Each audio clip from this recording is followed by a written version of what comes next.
Hello friends, welcome back to my channel helping hand Shruti. तो I hope आप सब लोग बहुत ही अच्छे होंगे। तो फ्रेंड्स, जैसा कि आप सभी जानते हैं कि बीपीएससी टीआरई 2.0 का जो रजिस्ट्रेशन है वो होना शुरू हो गया है। 5 तारीख से ही शुरू हो गया है और 14 तारीख उसकी लास्ट डेट है और 17 तारीख तक आप लेट पेमेंट के साथ उसका जो है रजिस्ट्रेशन वो कर सकते हैं।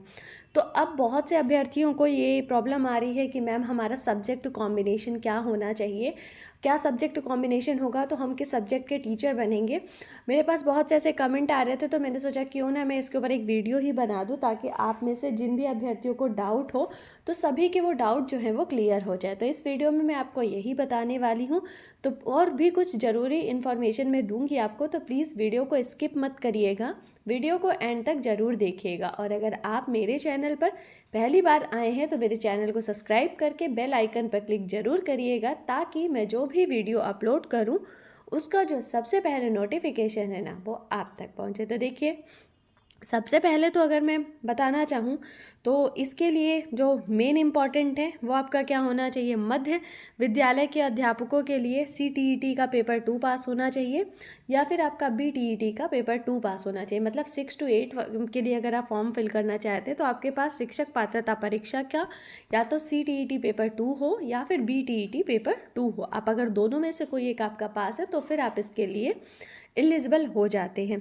वहीं अगर 9 से 10 और 11 से 12 की मैं बात करूं तो 9 से 10 के लिए आपका एस्टेट पेपर 1 पास होना चाहिए और 11 से 12 के लिए आपका जो एस्टेट पेपर 2 है वो पास होना चाहिए। तो आइए अब हम जल्दी से इसकी जो सब्जेक्ट कॉम्बिनेशन है वो देख लेते हैं। तो देखिए, 6 से 8 में आप भी जानते हैं 3 सब्जेक्ट के टीचर इनको रखने हैं, गणित एवं विज्ञान के, सामाजिक विज्ञान के एवं भाषा विद्यालय अध्यापक।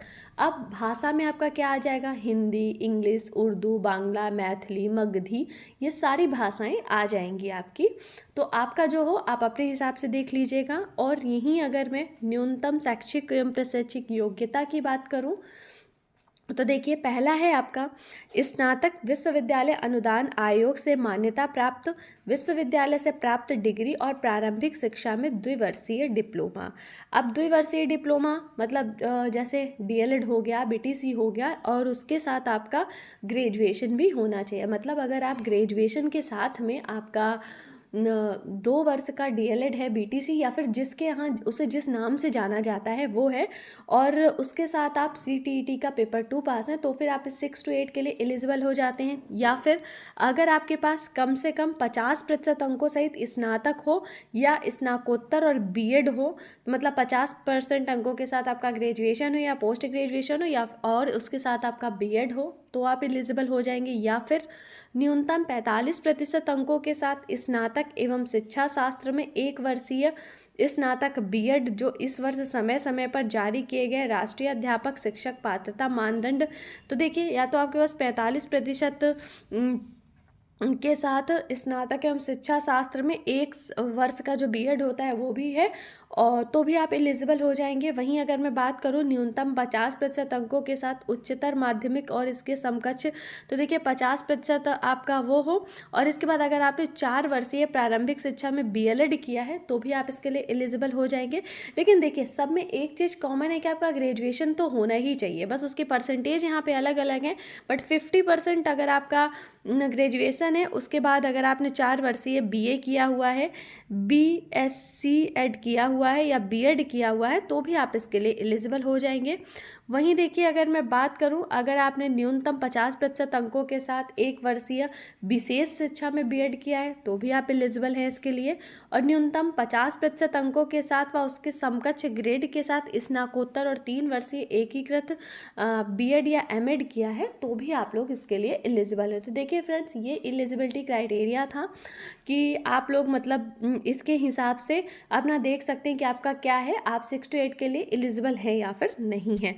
वहीं अगर मैं बात करूं आपके देखिए सब्जेक्ट कॉम्बिनेशन की, तो यहाँ पे आप ये देख पा रहे होंगे तीसरा नंबर, ये चौथा नंबर देखिए सामाजिक विज्ञान पहले तीसरा नंबर देखिए 6 to 8 के भाषा विषय के विद्यालय अध्यापक के लिए स्नातक स्तर पर ऑनर्स आनुषंगिक विषय के रूप में संबंधित भाषा पठित। देखिए, तो आप जिस भाषा के शिक्षक बनना चाहते हैं तो ग्रेजुएशन में आपका वो सब्जेक्ट होना चाहिए। जैसे आप हिंदी के शिक्षक बनना चाहते हैं तो आपका ग्रेजुएशन में वो सब्जेक्ट तो होना ही चाहिए।